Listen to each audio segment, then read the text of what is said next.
We meet Lyra in Jordan College with her best friend Roger. She's an orphan and she wants to go to the north, and her uncle walks in and she hears for the first time about dust. It's dust! What's dust? And then Mrs. Coulter appears in her life, a glamorous, beautiful, intelligent woman who says, "Do you want to be my assistant and go north with me?"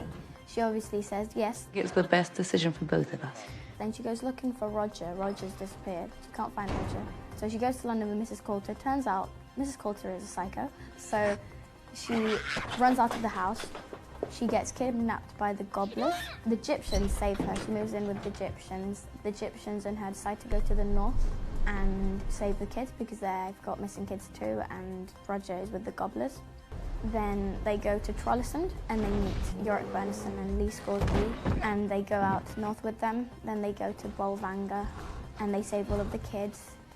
Then Lyra goes into the balloon with Lee and stuff. They go to Yazriel, but she falls out of the balloon first and she gets kidnapped by the bears. She tricks the bears into getting her out of the prison where he's imprisoned, and she manages to get Yorick a fight with the king who tricked him years before.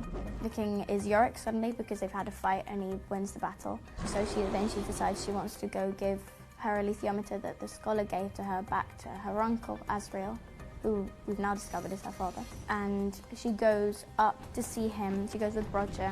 She decides that she's going back to Oxford the next day, but she wakes up and Roger is missing and Azrael isn't there. Then she finds out that what her uncle wants to do is separate Roger from his human so that they can use that force to open a portal into another world. So she goes up to see where Roger is. Roger is dead, and she decides that the only way to make up for Roger's death is to find out what dust is and try to get to it before the adults do, and they destroy it.